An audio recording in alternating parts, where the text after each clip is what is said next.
Welcome back. It's been a while since we did any videos working on the cart, so we are going to get some work done. I have been piling up a few things that I want to get done to it. The major thing is the fuel system, so we're going to start there and see what else we get to. Hopefully the fuel system upgrade is pretty quick and we can get to some other stuff in this video, but we'll see how long it takes. Let me show you what I'm working on and why this upgrade is necessary.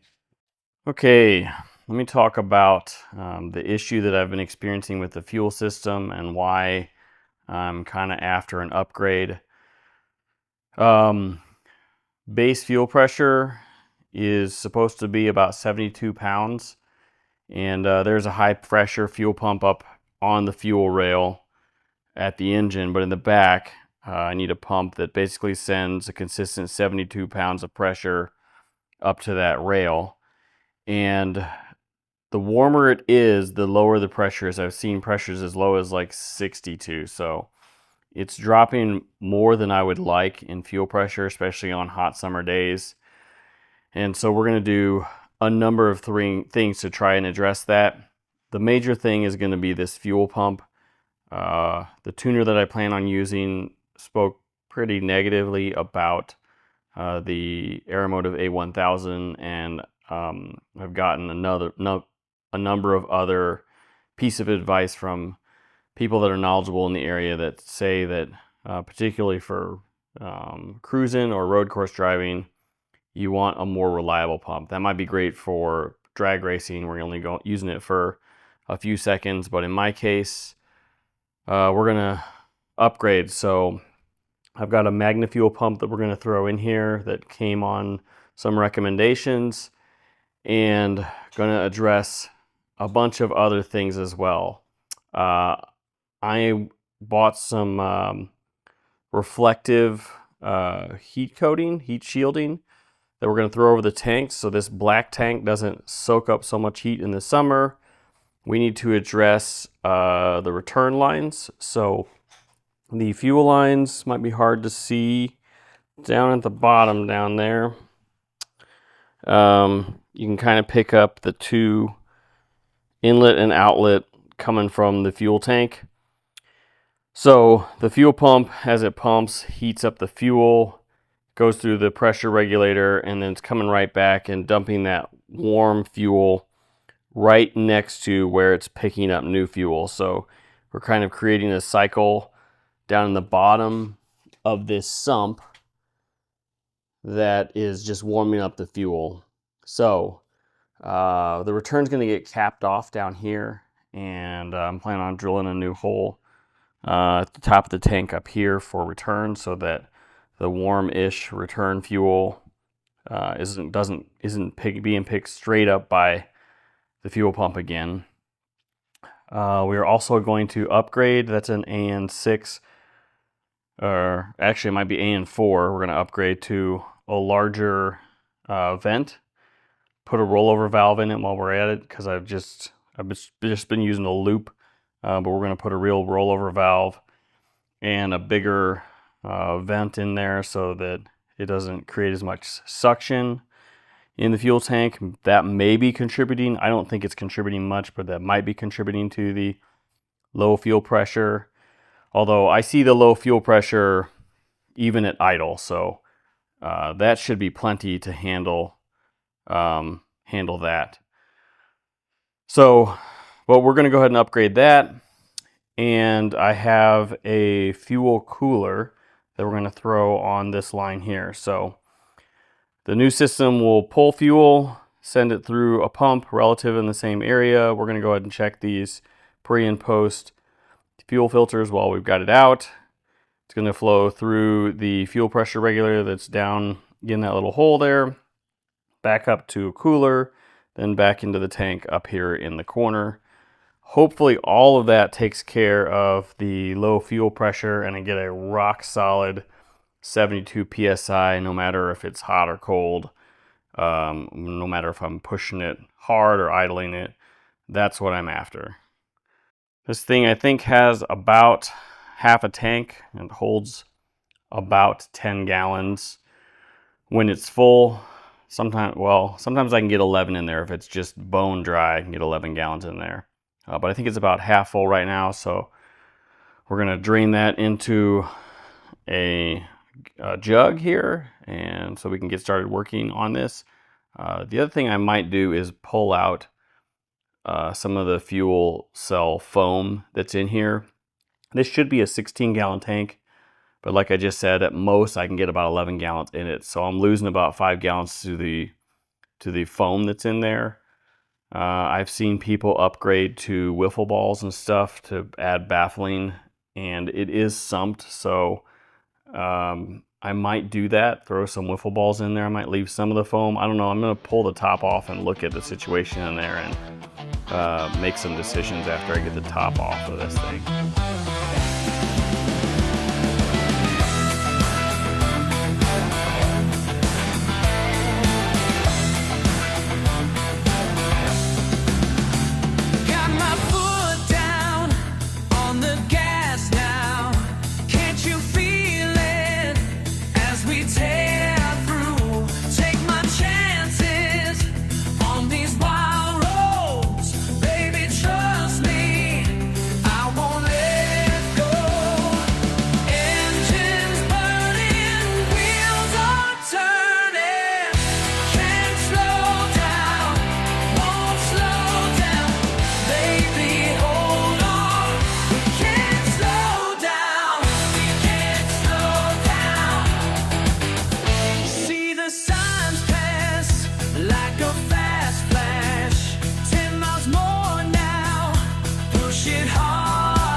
Peeled back my license plate and tail light holder, and I've already got it out on the ground there. So that's the return line, 6 AN on one side, this side, to 8 on the other side. It's coming from the fuel pressure regulator. So it's 10 AN hose, that'll get cut up, or I'm sorry, 8 AN. It's 6 AN to 8 AN, and it's 8 AN hose.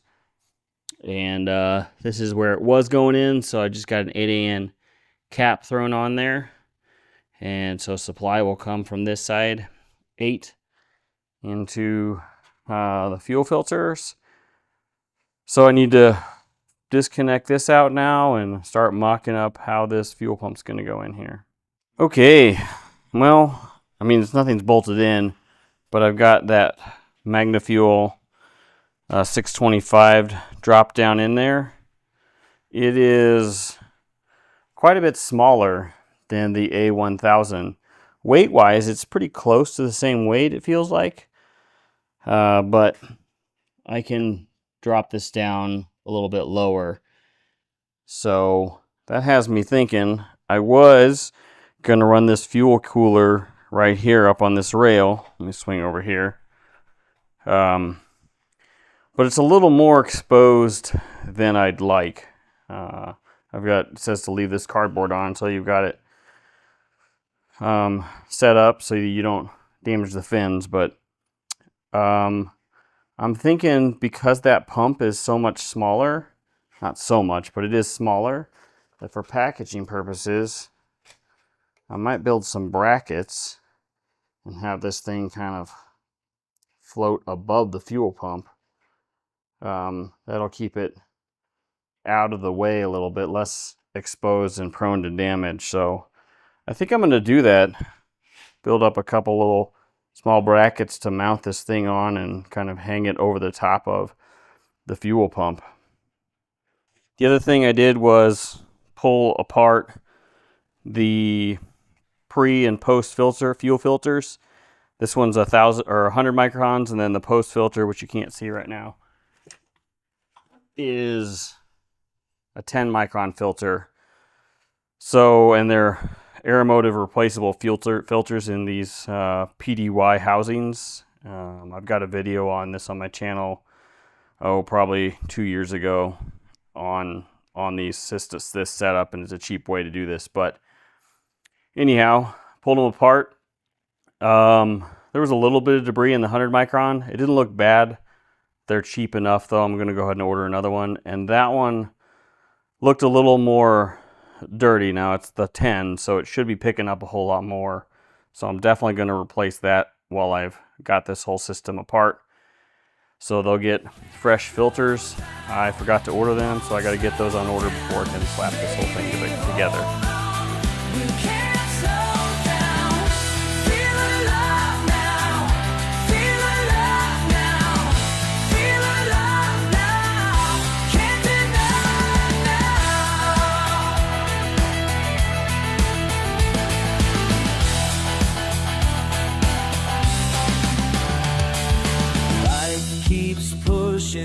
I keep running, no tomorrow, just this moment. All right, a few minutes later, I've got the fuel cell dislodged. I've got the filler neck off. You can see the foam that's in there. It fills the thing completely.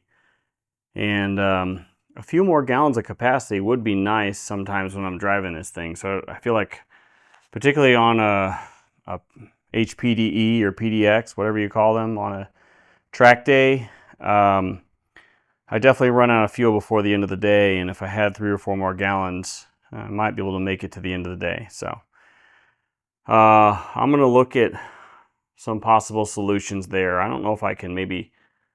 I don't know that this stuff floats. I'm going to have to do some internet research. If it doesn't float, I might cut it down and only fill the bottom half. I don't know if that's a bad idea or not, but I'm going to do some research. Anyway, I've got the vent valve pulled out. That's 6 AN, which is all I need for the return. So that 6 AN is going to go here in the corner. I got to drill a hole for that, and be careful not to spill a bunch of debris down in there that's going to get sucked up by the fuel system later. And then that's going to get drilled out to 8 AN because my rollover valve is 8 AN. So that'll get expanded out to an 8 AN.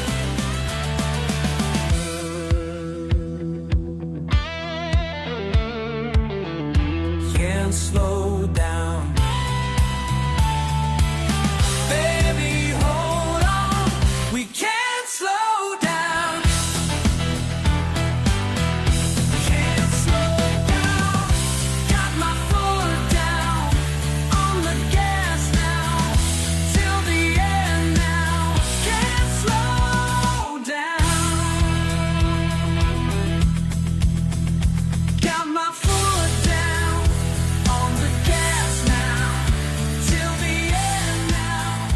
Well, now I've got the fuel pump mounted up. Drilled some holes in the frame there, just like the old one. Had to be new holes because of the new mounting bracket. And put some rib nuts in there. And it's in there. Went ahead and connected the inside hose. I'll have to pull this still off to replace the fuel filters, but I want to get everything mocked up.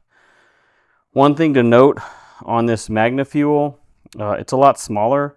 The mounting bracket they supply, though, may be hard to see. Let me see if I can get in there close enough. The clearances between this point here and the housing are so tight that the bolts they supply, which are these guys here, you cannot get a socket between the edge of the bolt and the housing. So, and because of where this is at, I can't reach that bottom one at all unless I come in from the end with a long extension on a socket.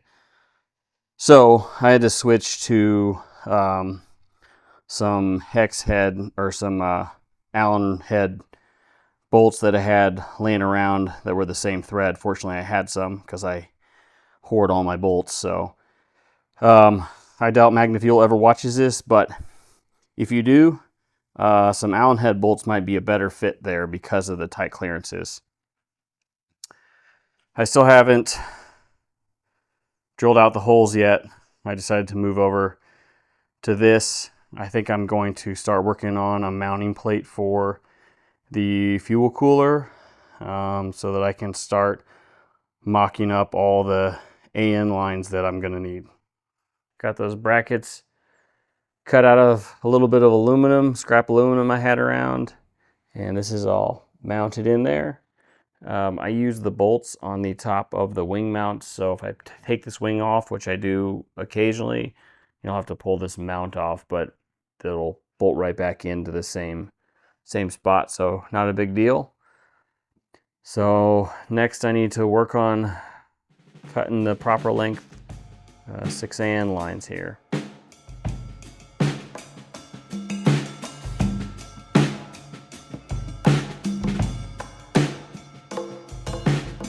Now I've pulled the foam, the baffling foam, out of the fuel cell. We'll talk about that foam in a minute. So it's out of there, and I'm going to work on drilling my holes now. I'm going to grab a vacuum cleaner and have someone run the vacuum cleaner while I drill so that we don't drop too much down in the tank, and then we'll vacuum out inside the tank too to make sure that we don't have much debris, because I don't want it in my fuel system. Okay, now we've got these fittings in, and we're gonna talk about this foam. So a little bit of internet research seems like between 30 and 70% is the recommended height of your foam inside your fuel cell for racing applications. Kind of varies depending on the application, but 30% kind of seem the low end and 70% seem the high end. I have measured these. Inside height of the fuel cell is about 8.5 inches, and these are right around 7 inches high. So it's over 70%, maybe closer to 80%. I didn't do the exact math, but so these are taller than they really need to be for most applications. And the anti-sloshing effect in this smaller cell, I'm not sure that it really matters until, you know, it's below half anyway. These do float from my understanding. So they float at the top, and then as the fuel drops, they start sinking, you know, until they're down, they're resting on the bottom and there's still fuel left. So in order to get myself more capacity, I think I want to do is, I'm not actually going to cut them down, but I'm going to cut some holes with a razor blade, maybe a set of 3 holes, through all 5 of these at the top end, so that the bottom end isn't affecting the sloshing, anti-sloshing abilities of the foam. And that should hopefully add, we'll see, maybe a gallon, maybe 2 gallons worth of capacity to this fuel cell, so I can get a little bit more use out of its 16-gallon capacity.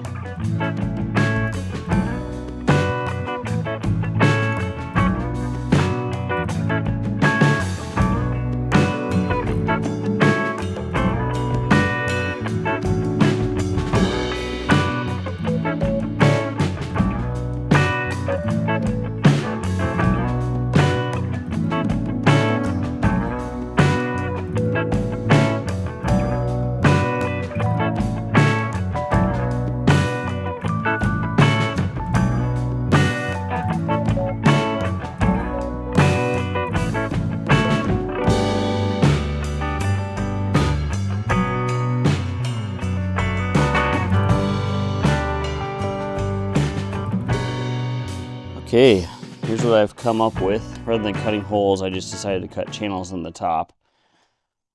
The middle one I left higher, so these are in the order they'll go in, and that middle one is higher so that it'll prevent sloshing from side to side of the tank a little bit more. And then I tried to offset these channels a little bit to also prevent some of the sloshing, and I left the foam fully in the back. This is the back of the tank, and the pickup is down at the bottom, so that they've got full foam across the back of the car. So we'll get these thrown in and start buttoning everything up.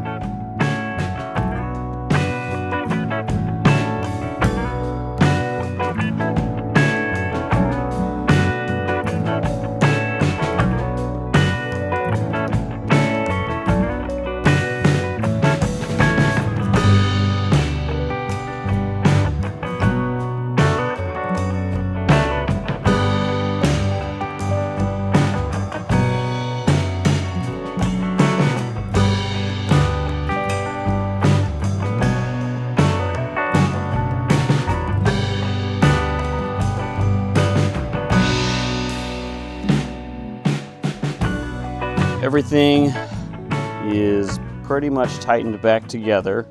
I still need to pull the wrapping off of that, but everything is tightened back together. I have not pressure tested it yet, so I haven't put any fuel in there and turned the pump on, but pretty sure everything's tightened back together. Before we throw some fuel back here and test it, the last thing I'm going to do is some of this reflective coating. So this tank soaks up sun in the summer and gets pretty warm, and I'm sure that's contributing to the problem. So I picked up some of this reflective coating. It is self-adhesive, so I need to clean this tank real good and then cut that up and apply it probably in strips or something. I'm not going to give it complete coverage, but as best I can, I want to coat this thing so it reflects the sun back out and doesn't get really toasty in the summer.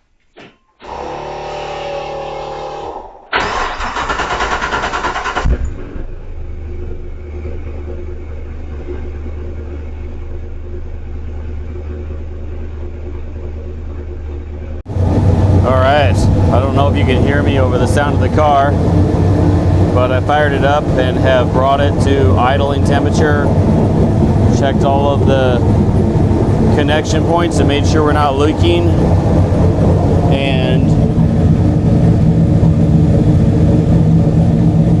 got a rock solid 72, which is something I didn't have before.